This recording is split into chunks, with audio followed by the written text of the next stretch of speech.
Bonjour, donc je vais vous présenter une vidéo qui va vous montrer un petit peu les possibilités du programme albid.exe que vous pouvez trouver facilement sur l'adresse www.albid.com. Donc là je vais vous montrer l'une des possibilités, c'est la possibilité qui permet de remplir un disque dur.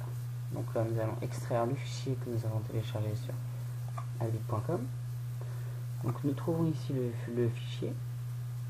On peut très facilement, n'importe quel pirate mettrait les fichiers ailleurs, par exemple dans le disque C, il affiche le contenu, il pourrait très bien trouver une petite place dans document setting, faire un petit dossier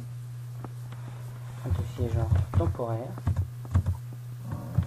il colle tous les fichiers dedans, il exécute albid.exe. Donc au début, le programme redémarre. Le programme doit être redémarré. Et là, on met un mot de passe. On peut tout à fait mettre albid par le plus grand des hasards. Une fois que le mot de passe est paramétré, on relance l'exécutable. Et donc là, on voit qu'on est en version V1.0, donc la première version stable qui sera distribuée. On rentre le mot de passe. Et on va chercher, donc là vous avez accès à tout ceci, sauf crypter un fichier. Je vais bientôt le faire, mais pour le moment je n'ai pas encore trop eu le temps. Là nous allons remplir un disque dur. Donc, tout d'abord, pour voir si ça fonctionne, on va voir le disque C. On va plutôt voir les propriétés. Donc là nous avons 6, on va tout mettre dans le bloc-notes. Nous avons en 1, nous avons d'utiliser 1,94 Go et en libre nous avons 6,04 Go. Donc bon, notre pirate va donc lancer le petit programme, il va choisir la solution 3. Quel disque voulez-vous remplir? Si vous hésitez, choisissez FAT. Donc, bien entendu, tout ceci est fermé. Le pirate va juste se renseigner rapidement sur c'est un disque NTFS. Donc, il va tout simplement choisir NTFS. Quelle est la lettre du disque à remplir? C'est la lettre C que nous voyons ici. Nous pouvons très bien le voir aussi dans les propriétés. Voilà, nous l'avons en haut. Donc la lettre C. Voulez-vous que albid.exe devienne caché pour remplir le disque dur sans qu'on puisse le voir? Pour l'arrêter, il faudra aller dans le gestionnaire des tâches et arrêter le processus. Et vous pouvez très bien le laisser marcher indéfiniment. Bien entendu. Donc pour le masquer, là on va choisir de le masquer parce que nous voulons que ce soit caché. Et donc voilà, le programme se masque automatiquement. Normalement, il n'y a pas le bloc-notes qui est lancé.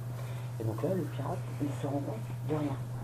Donc il suffit qu'il ne soit pas là l'espace de 20 ou 30 secondes et vous pouvez très bien lancer ça.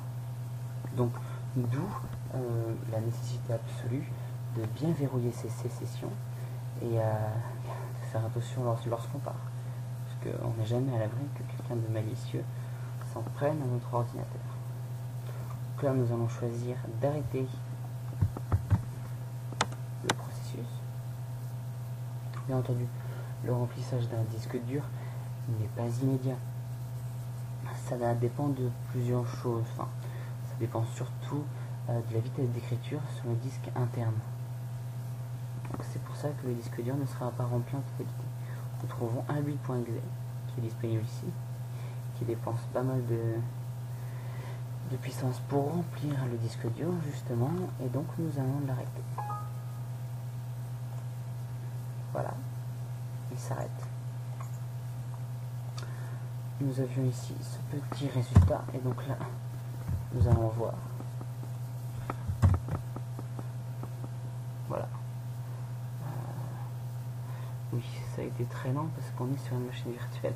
Normalement c'est tout de même beaucoup plus rapide. Vous pourrez l'essayer sur vos propres ordinateurs.